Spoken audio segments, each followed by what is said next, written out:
দেখেন ভাইরা আমার, বোনেরা আমার, মা খালা নানিরা ভালো করে শুনলেন। বিবি রহিমের মতো হতে হবে, স্বামীকে ভালোবাসতে হবে, স্বামী ভক্ত হতে হবে, স্বামী প্রাণ হতে হবে, স্বামীকে এত ভালোবাসতে হবে, স্বামীর সেবা করতে হবে, স্বামীকে খুশি করতে হবে, সন্তুষ্ট করতে হবে। স্বামী যদি তোমার খুশি হয়ে যায়, স্বামী যদি তোমার উপর সন্তুষ্ট হয়ে যায়, তো তোমার জান্নাতে যেতে কোনো অসুবিধা হবে না, কোনো বাধা থাকবে না, কোনো বিঘ্ন থাকবে না, কোনো অসুবিধা হবে না। তোমাকে মন দিয়ে স্বামীর সেবা করতে হবে, স্বামীকে খুশি রাখতে হবে, তাইলে তুমি জান্নাতে যাবে। মায়েরা বোনেরা আমার, ভালো করে শুনেন, মন দিয়ে শুনেন ভাইরা আমার, কেমন স্বামী ভক্ত হতে হবে।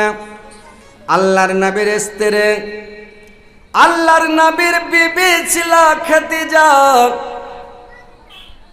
আল্লাহর রাসূলকে কত ভালোবাসতেন, আল্লাহর নবীকে কত ভালোবাসতেন। আল্লাহর নবীর বিবি আয়েশা আল্লাহর নবীকে কত ভালোবাসতেন, যে আয়েশা আল্লাহর রাসূলকে কত ভালোবাসতেন, স্বামীকে কত ভালোবাসতেন। একদিন আয়েশা আল্লাহর নবীকে নিয়ে গেলেন গোসল করার জন্য।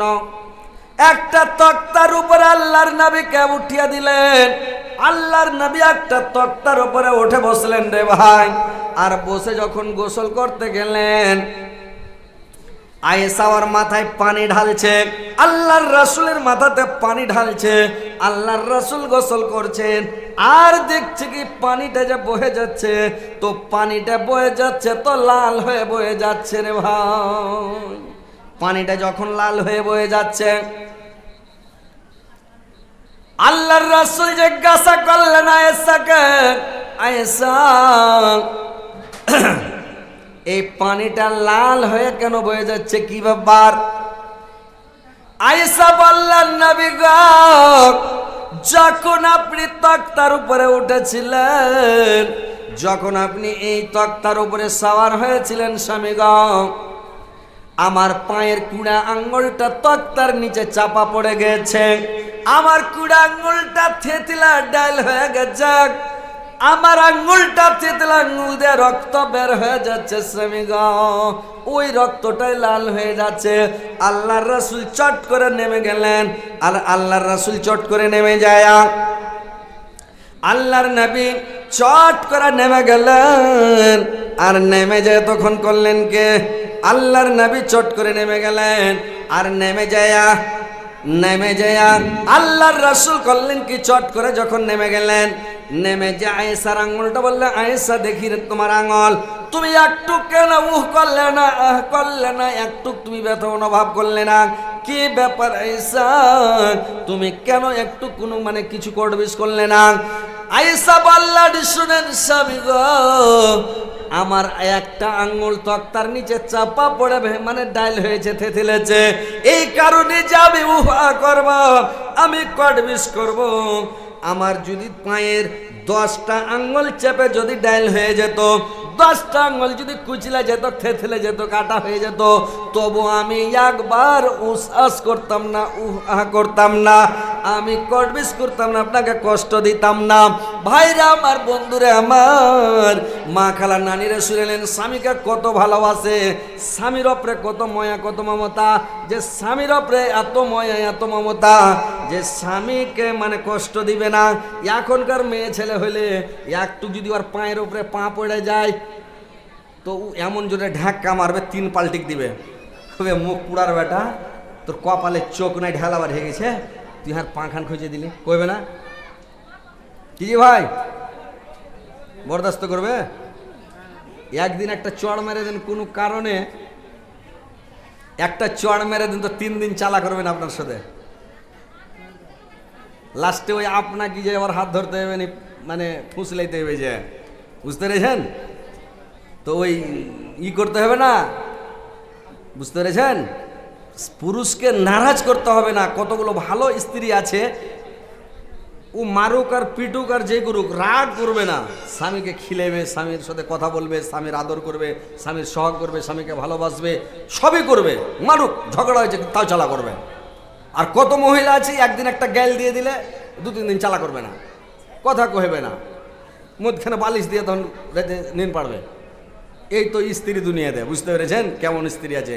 এগুলা করতে হবে না। এমনি জান্নাতটা ওই পাকা কেলা নাই চিলওয়ার গাবা গাব খাবো।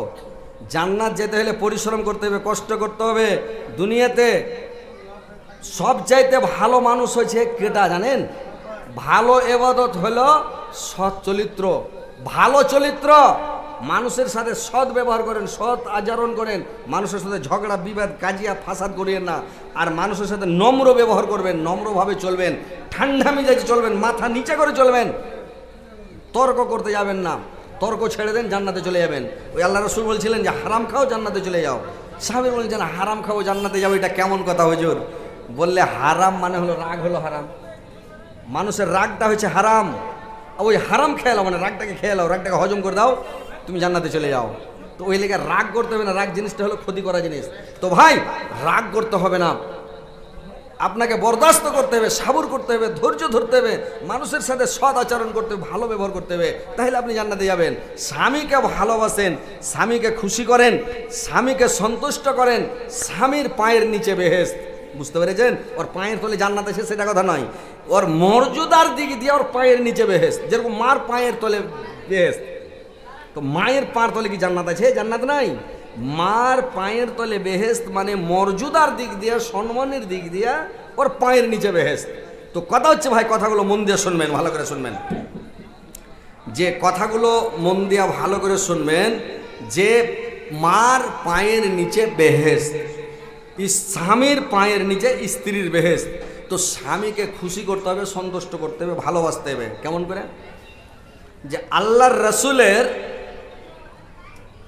রাসূলের বিবি ছিলেন বিবি খাদিজা। তো বিবি খাদিজা আল্লাহর রাসূলকে কত ভালোবাসতেন, কত ভালোবাসতেন আল্লাহর রাসূলকে। শুনেন যে যখন খাদিজা মারা গেলেন, আল্লাহর নবী খাদিজাকে কত ভালোবাসতেন, কত ভালোবাসতেন রে ভাই। যে কোনো সভাতে, যে কোনো মজলিসে, যা কোনো জায়গাতে, যে কোনো অনুষ্ঠানে কোন মানুষ যদি খালি খাদিজার নামটা উচ্চারণ করে নিত, খাদিজার নামটা যদি খালি মুখ দিয়ে উচ্চারণ করে দিত, আল্লাহর নবী সমস্ত গল্পকে বন্ধ করে দিয়ে আল্লাহর রাসূল খাদিজার গুণ বর্ণনা করতে লাগলেন। আর খাদিজার গুণ বর্ণনা করতেন, সব গল্পকে বন্ধ করে খাদিজার গুণ বর্ণনা করতেন। খাদিজা এরকম ভালো, খাদিজা এরকম ভালো। দেখতে দেখতে দেখতে দেখতে একদিন আয়েশা রেগে গেলেন যে ডেলি খাদিজার খালি গুণ বর্ণনা করছে, খালি খাদিজার গুণ বর্ণনা করছে। একটা সতীনের ঝালাস আছে ভাই, সতীনের ঝালাস নেই? সতীনের কেমন ঝালাস মোবাইল দেখছেন? বাংলাদেশ থেকে দেখেছে সতীনের ঝালাস গালা দেখেছেন?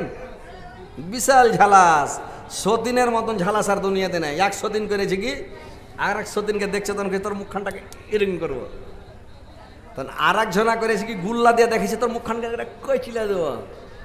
দেখাই না বাংলাদেশ থেকে, মোবাইলে দেখেছে। দেখবেন যে সতীনের কত ঝালাস, সতীনের ঝালাস বরদাস্ত করতে পারে না। এক সতীন করেছে কি একজনার থালিতে করেছে কি ছাত্তু সেনা খেয়েলেছে, তখন আর এক সতীন কইছে মাগি তুই হার থালিতে ছাত্তু সেনা খালি, তোর থালিতে আমি গু সেনা খাবো।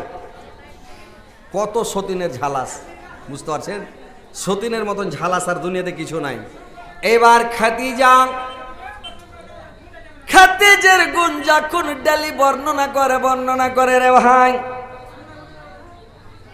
আয়েশার তখন মানে মন খারাপ। হযরত আয়েশা করেছেন কি, একদিন আয়েশা বলছে